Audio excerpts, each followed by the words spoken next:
Hey, what's up? I'm Guy. I'm John. It's our YouTube channel. Subscribe to it and give this video a like. Podcast below in the description. Go check it out as well. Video brought to you by our friends at wineaccess.com/ham. Get 20% off. Yep. Wineaccess.com/ham. Send a gift today. 20% off on us. Wineaccess.com/ham. Satisfaction guaranteed. The NFL schedule release is on Wednesday night. Nothing like, because we already know the game, just knowing right. the dates of the dates. But I would also, and the big prime, where the prime time picks are. Like, I thought one of the fun things that Monday night's now flexible though at the end of the season. I think I think week 12 to 17 starts this 11. year. Oh, week 11. 12. NBC is 11. You saying Monday Night Football is maybe a week later? Or? I think Monday Night Football is late in the season. That might kick in 22. I'm sure we'll get more information as this week goes on. Okay, but you do get again though, we give you credit for the game when we talk about it this week. That the flex is really more of a conversation in the season, right? Yeah. You get credit if you get multiple Sunday night games in the flex window when we're fired up. Yeah, I mean that was I thought one of the fun things that Peter King wrote about, and yes, we will be doing a live show Wednesday night during the schedule release. I think it's going to end up being at 5 Pacific. But I think one of the fun things that Peter King wrote about in his FNIA was Thursday night Buck. What do they do with the Bucks? Here are the Bucks home games. The Bucks are going to be at home Thursday night to start the season. You're not going to give them the Giants, so it's probably going to end up being the Cowboys or the Bears? Was his guess? I think. You don't think you could give them like Buffalo, Cowboys or the Buffalo was his. You guess. couldn't give them like the Falcons or Sam Darnold. Is that? I don't think that holds up like Buffalo or Dallas would. Yeah, Dallas is a pretty easy one. But my point is always like, I get it. You want to start with the bang. But if I gave you Sam Darnold and the Carolina Panthers against the Bucks at home Thursday night, is that getting less viewer? Obviously, Dallas is so big, but it's opening night, the NFL. Isn't it kind of a BP fastball? Like, it's just going to be so big no matter what. Who cares? I think you just try to hit. I mean, you could argue that, but why not just try and you like coming out the gate swinging? Let's try and hit it, not just hit a home run, but let's try and hit it 620 feet. But NBC would be pissed because they usually like the Cowboys week 1 against the Giants. That's true. It feels like their go-to game. Definitely does. But look, that's the beauty of this. So it does seem like, you and I talked about this the other day. I think Connor Orr ranked his divisions last week or Friday, had the NFC West number 1. The Athletic had a piece today, NFL Power Rankings. I don't know where the Cardinals were, but the other 3 teams in the division were all top 10. Like, the margins in these divisions, particularly the NFC West, are going to be thin. The difference between some of these strength of schedule games the Niners are playing, that, like, the Bengals as an example, which was their Week 17 game. Like, these could end up being the differences in an NFC West that I think at this point everyone's really bullish on. Yeah, I mean, I think it's pretty clear that on paper the NFC West is the best division in football. And, it's weird because no one takes the Cardinals that seriously, but they play within the division very hard. One thing in the Athletic article that they pointed out that I would, if I'm doing power rankings, and listen, doing power rankings in May is just a fun exercise, but I would not have the Niners over Seattle. And they had the Rams, basically went 6, 7, 8 in the league. Went Rams, Niners, Seattle. To me, like, Seattle's earned it. Like, the Niners would be 8th. I would flip-flop those two, but who cares? Ultimately, this division is like the NFC North, the AFC North. If you were just looking at divisions in the league, would probably clearly be the second best division in football, but they have a team that no one takes seriously in the Bengals. The Niners do not, the NFC West does not have a throwaway team. Like, I don't take the Cardinals that seriously as a playoff team, but if you tell me they went 8-9 or 9-8, like, that is believable. Right. Like, the Bengals don't have 8 wins in their franchise this year. Like, to me, the Bengals could win 4 games, right? And that's when we talk schedule release. One thing that is going to separate the Niners versus these other teams, their 17th game is versus the AFC North. And the Niners, because they finished last season, drew the Bengals.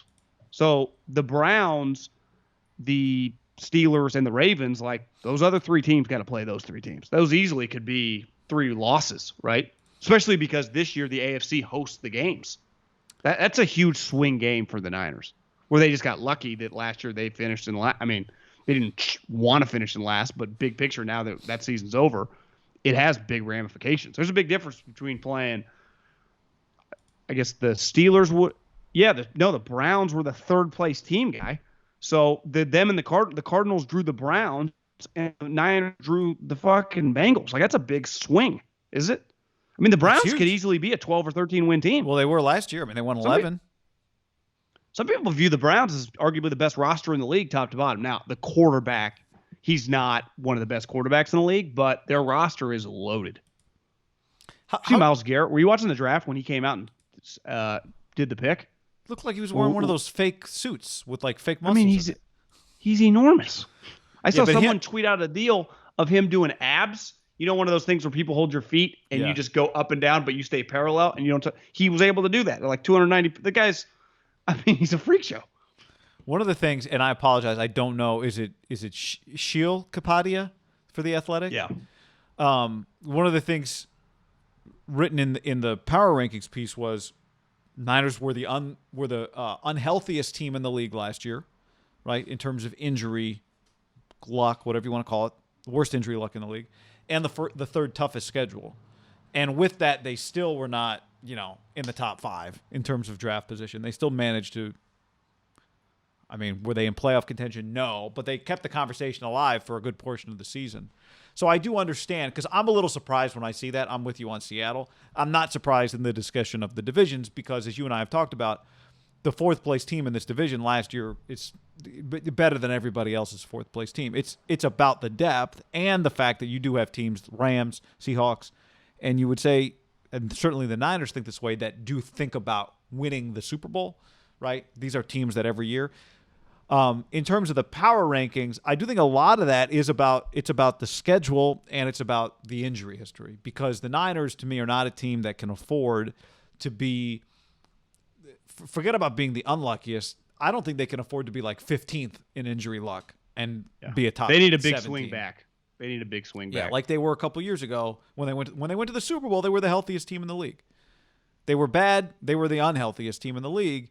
I don't think they can be like 16th healthiest though. Like, I think they've got to be like a top 10 health team, just because, again, their best players are the ones that got hurt. Their best players are the ones that they're going to rely on the most.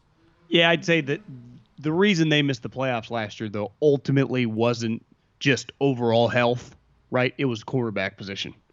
And I think at the end of the day, the league is predicated on your quarterback position. So if they get stability at whether it's Jimmy plays all the games, whether Jimmy and Trey split half the games, however it works out, that it's just those two guys playing. If I tell you that only those two guys start at quarterback, I feel they have a good shot. If it gets down, like those two guys disappear and we got third guys, right, that's a problem. Nate Sudfeld?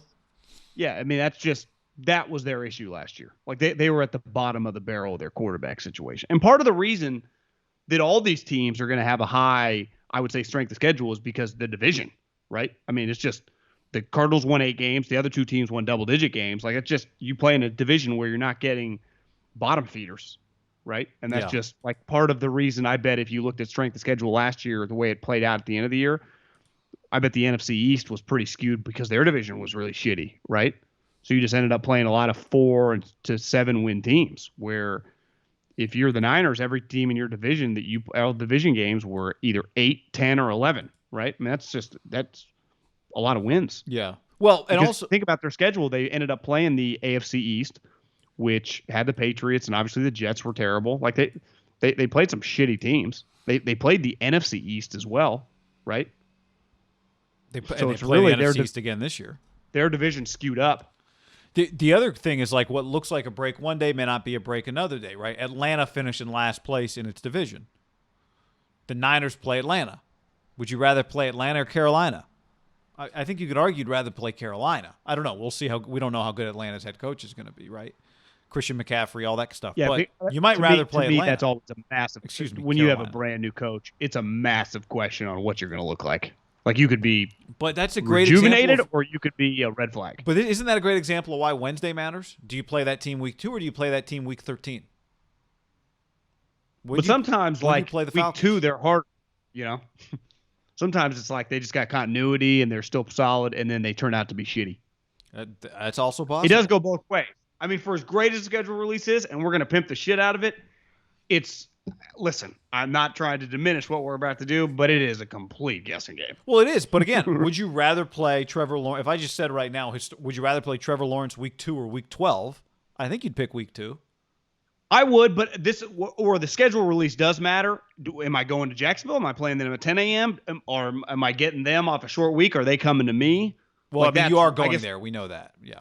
Oh, we know the home and away. You're right. So we don't know the other stuff. The times matter. The times matter. Where you're coming off matters. Typically, when you play teams like the Jags, the Falcons, and you are going there, those are 10 a.m. games, right? The Bengal game will be a 10 a.m. Bengal game, right? Right. They're not like, Bengal games at 4:30 Eastern time. Like, that ain't happening. Nance really wanted to be there. I went to a Bengal game one time as an advanced scout. Stadium sucks. Crowd? Pretty shitty. They were bad at the time.